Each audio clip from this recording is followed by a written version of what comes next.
नमस्कार दोस्तों, आप सभी का बहुत बहुत स्वागत है आपके अपनी यूट्यूब चैनल बनर्स एजुकेशन पॉइंट पर।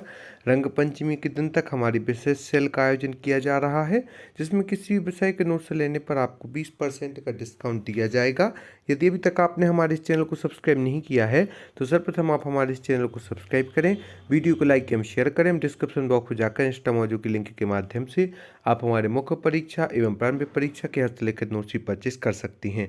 आप हमारी समाजशास्त्र, लोक प्रशासन, मध्य प्रदेश की प्रमुख रियासतें, भूगर्भ शास्त्र, विज्ञान एवं तकनीक, हिंदी, एथिक्स, पॉलिटी, जियोग्राफी आदि सभी सब्जेक्ट के नोट्स परचेज कर सकती हैं। और आप हमारे कॉन्टैक्ट नंबर 7067923410 पर संपर्क करके हमारे इंटरव्यू आदि की विशेष PDF भी परचेज कर सकते हैं। चलिए स्टार्ट करते हैं आज का हमारा वीडियो, जिसमें जो कि 2019 का इंटरव्यू होने वाला है। अन्य परीक्षाओं के भी इंटरव्यू होते हैं, उनको ध्यान में रखकर इस वीडियो को तैयार किया गया है, जिसमें हमने ऐसे महत्वपूर्ण प्रश्नों की श्रृंखला तैयार की है जो कि 100% जिनके पूछे जाने की संभावना है। यदि आप भी इंटरव्यू देते हैं तो इनमें से 1 या 2 या 3 या हो सकता है बहुत सारे प्रश्न आपको देखने में मिलते हैं। विभिन्न परीक्षाओं के साक्षात्कार में पूछे गए प्रश्नों का संग्रह। पावर ऑफ अटर्नी क्या होती है? तो पावर ऑफ अटर्नी के बारे में आपको बताना पड़ेगा कि पावर ऑफ अटर्नी क्या होती है, तो इसकी जानकारी आपके पास व्यवस्थित होनी चाहिए। जनसंख्या वृद्धि को रोकने के उपाय बताएं। आज हम देख रहे हैं कि भारत की जनसंख्या जो है वह चीन की जनसंख्या को टक्कर देने वाली है। ऐसी स्थिति में जनसंख्या वृद्धि को रोकने के लिए कौन कौन से उपाय कारगर होंगे और भारत सरकार को किस प्रकार से तैयारी करनी होगी कि मध्य प्रदेश एवं भारत की जनसंख्या में कमी हो, ना कि वृद्धि हो, तो वृद्धि को रोकने के उपायों के बारे में भी आपको बताना होगा। मध्य प्रदेश की जनजातियों के विकास के लिए क्या प्रयास करेंगे? आज हम देख रहे हैं कई जनजातियां इतने निम्न स्तर पर हैं कि वह अपनी मूलभूत सुविधाओं एवं आवश्यकताओं की पूर्ति भी व्यवस्थित रूप से नहीं कर पा रही हैं। ऐसे मध्य प्रदेश की जनजातियों के विकास के लिए आप क्या प्रयास करेंगे? आपके पास क्या मॉडल है, क्या प्लानिंग रहेगी? कुपोषण को रोकने के लिए क्या उपाय किए जा सकते हैं? जो कुपोषण आज हम देख रहे हैं मध्य प्रदेश के गाँव में एवं शहरी क्षेत्रों में भी देखने को मिल रहा है, तो कुपोषण को रोकने के लिए आप कौन कौन से उपाय करेंगे? महिलाओं की सामाजिक स्थिति में कैसे सुधार ला सकते हैं? कई क्षेत्रों में तो महिलाएं अच्छा प्रदर्शन कर रही हैं, पर कई क्षेत्रों में उनका निरंतर शोषण हो रहा है, उनके अधिकारों का हनन हो रहा है। ऐसी स्थिति में महिलाओं की सामाजिक स्थिति में आप कैसे सुधार ला सकते हैं? आरक्षण क्या है? आरक्षण क्यों दिया जाना चाहिए? इस मुद्दे पर भी प्रश्न पूछे जा सकते हैं। MPPSC का जो शुरू से शेड्यूल रहा है वह आरक्षण के कारण ही इतना लेट होता गया कि MPPSC 2019 का जो इंटरव्यू है वह MPPS 2022 में संपन्न होने जा रहा है। कभी भी आपके इंटरव्यू की डेट आ सकती है, अप्रैल माह में संभावित आपका इंटरव्यू हो सकता है। तो आरक्षण क्या है? आरक्षण क्यों दिया जाना चाहिए? आरक्षण देने का क्या उद्देश्य है? किसको कितना आरक्षण मिलना चाहिए? आज आरक्षण की स्थिति क्या है? इससे संबंधित प्रश्न भी आपको देखने को मिलेंगे और आपको इन पर व्यवस्थित तैयारी करके जाना है। आगामी समय में हम भी इससे संबंधित प्रमुख वीडियो उपलब्ध कराएंगे ताकि व्यवस्थित रूप से आपको इसका नॉलेज हो। नीति निर्देशक तत्व क्या है? नीति निर्देशक एक होते हैं मौलिक अधिकार और एक होते हैं नीति निर्देशक तत्व, जिनकी संख्या 10 होती है। तो नीति निर्देशक तत्वों के बारे में भी आपको जानकारी देनी होगी।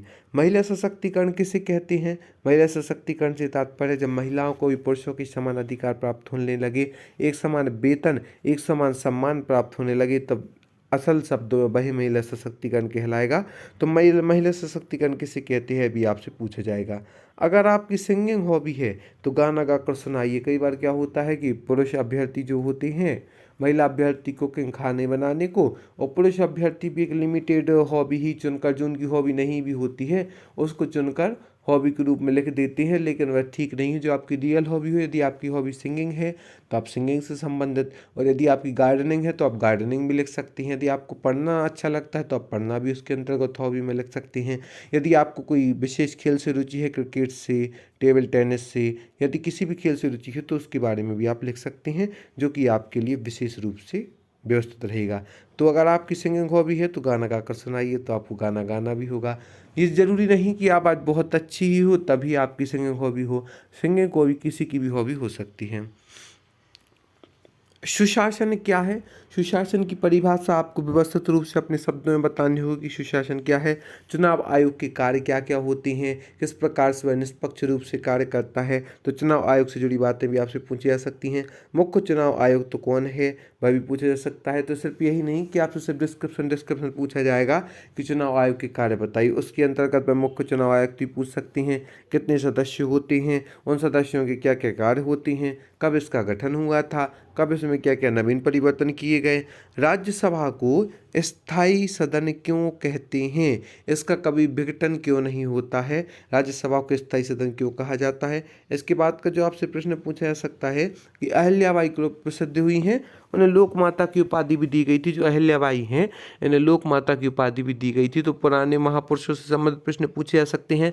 वर्तमान में जो लोग अच्छे कार्य कर रहे हैं उनसे संबंधित प्रश्न पूछे जा सकते हैं कि अहिल्याबाई क्यों प्रसिद्ध हुई। और समाजवाद क्या है, तो समाजवाद की परिभाषा भी आपको ज्ञात होनी चाहिए, क्योंकि समाजवाद के द्वारा ही समाजवाद क्या है और आज समाज की स्थितियाँ क्या है, समाज में क्या क्या समस्याएं हैं, एवं जो समाज में आज व्याप्त समस्याएं हैं उनका निराकरण किस प्रकार से होगा मैं आपको बताना पड़ेगा। साथ ही साथ आप हमें फेसबुक, यूट्यूब, इंस्टाग्राम, टेलीग्राम आदि के माध्यम से ज्वाइन कर सकते हैं।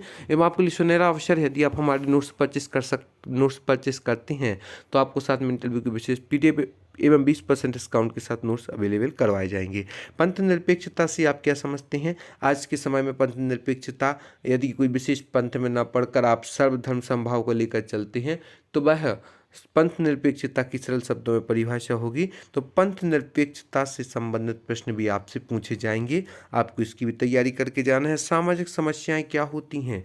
जब व्यक्तिगत समस्याएं ना होकर पूरे समाज की ही समस्याएं हो तब वह सामाजिक समस्याओं के अंतर्गत आती हैं। और सामाजिक समस्याओं का कैसे निराकरण किया जाए, कैसे समाज में व्याप्त समस्याओं को दूर किया जाए, कैसे इसके उपाय किए जाएं, इस पर हम आपको जानकारी देंगे। मेडिटेशन किसे कहते हैं? मेडिटेशन का सामान्य अर्थों में हम योग से समझते हैं, योग या ध्यान से। तो मेडिटेशन किसे कहते हैं? तो आप उस वो योग प्रमुख प्रकार के आसन भी पूछ सकते हैं, प्राणायाम भी पूछ सकते हैं, उनके अंदर का डिटेल्स भी पूछ सकते हैं, क्योंकि यदि आप योग के बारे में जानते हैं तो आपको उसके अंदर के मेडिटेशन आदि सभी चीज़ों की व्यवस्थित जानकारी होनी चाहिए। इसके बाद में ई गवर्नेंस क्या है? ई गवर्नेंस के बारे में भी आप जानते हैं कि ई गवर्नेंस क्या कहलाता है। इसके बाद पश्चात जो है जैन धर्म में 24 तीर्थंकर ही क्यों होते हैं, 25 क्यों नहीं होते? मैं आपसे जैन धर्म के बारे में पूछ सकते हैं, बौद्ध धर्म के बारे में पूछ सकते हैं, वैष्णव धर्म के बारे में पूछ सकते हैं, जनजातियों के धर्मों के बारे में पूछ सकते हैं, विभिन्न धर्मों के बारे में पूछ सकते हैं। और उनकी आपसे एकदम अंदर की डिटेल्स तो नहीं पूछेंगे, यदि आप उस धर्म से बिलोंग करते हैं तो आपसे उसकी अंदर की डिटेल्स भी पूछ सकते हैं। लेकिन यदि आप उससे बिलोंग नहीं करते हैं तो आपसे ऊपरी डिटेल्स पूछ सकते हैं। बौद्ध धर्म में मिट्टी पटेक का क्या उद्देश्य है, बौद्ध धर्म का ध्येय वाक्य क्या है, जैन धर्म का ध्येय वाक्य क्या है, जैन धर्म का परस्पग्रह जीवानाम जियो और जीनो दो यह ध्येय वाक्य है। ऐसे ही वह आपसे वैष्णव धर्म आदि के बारे में भी प्रमुख रूप से पूछ सकते हैं। इसके बाद का जो प्रश्न है, मध्य प्रदेश की जनसंख्या कितनी है, भारत की जनसंख्या कितनी है, वह भी आपसे पूछ सकते हैं। मध्य प्रदेश के पिछड़ेपन के क्या कारण है कि मध्य प्रदेश आज तक विकसित देशों में शामिल नहीं हो पाया है, वह अभी तक विकासशील देशों में ही शामिल है। यह भी आपसे पूछा जा सकता है कि मध्य प्रदेश अभी तक विकासशील देशों में ही शामिल क्यों है। अब यह प्रश्न आपसे मतलब घुमाने वाला प्रश्न ही पूछ सकते हैं, बौद्ध धर्म पुराना है, जैन धर्म पुराना है। जैसे आपने जैन धर्म पुराना कहा तो क्यों, जैन धर्म कितने वर्ष पुराना है और आप किस आधार पर कह रहे हैं कि जैन धर्म पुराना है, वह भी पूछ सकता है। और यद्यपि आपने कहा बौद्ध धर्म तो वह पूछेंगे बौद्ध धर्म किस आधार पर आप कह रहे हैं पुराना है, बौद्ध धर्म में आपने ऐसा क्या देखा कि आपको लग रहा है कि वह पुराना है। मध्य प्रदेश में कितने जिले हैं एवं नए जिले जो हैं वह कब जोड़े गए हैं? मध्य प्रदेश में कितने जिले हो गए हैं? निवाड़ी आदि तो जिले बन ही चुके थे और भी नए नए जिले मध्य प्रदेश में निरंतर बनते जा रहे हैं। तो कितने जिले हैं और नए जिले जो बने हैं उनको कब जोड़ा गया है, उनमें कैसी क्या विशेषता थी कि उन्हें नया जिला बनाया गया है आदि प्रमुख रूप से आपसे पूछे जाएंगे। मध्य प्रदेश में डकैत समस्या है क्या? तो प्रमुख रूप से देखा जाए तो अब बालाघाट के आसपास ही कुछ क्षेत्र में बची है, विभिन्न क्षेत्रों में आज डकैत समस्या लगभग समाप्ति की ओर है। और मध्य प्रदेश की प्राकृतिक संपदा के बारे में बताइए कि मध्य प्रदेश में कहाँ पर किस मात्रा में होती है। मध्य प्रदेश के राज्यपाल को आप जानते ही होंगे, मंगू भाई छगन भाई जो हैं अभी वर्तमान में मध्य प्रदेश के राज्यपाल हैं। पंचायतों के अधिकार के बारे में भी आपसे पूछा जाएगा, तो वर्तमान में पंचायतों को कौन कौन से अधिकार प्राप्त हैं और वर्तमान में जो पंचायतें हैं कैसे सुचारू रूप से अपना कार्य निर्वहन कर रही हैं। और मध्य प्रदेश की प्राकृतिक संपदा जो है, मध्य प्रदेश की प्राकृतिक संपदा के बारे में भी आपसे व्यवस्थित रूप से पूछा जाएगा। तो अपनी तैयारी व्यवस्थित रूप से करती रहें।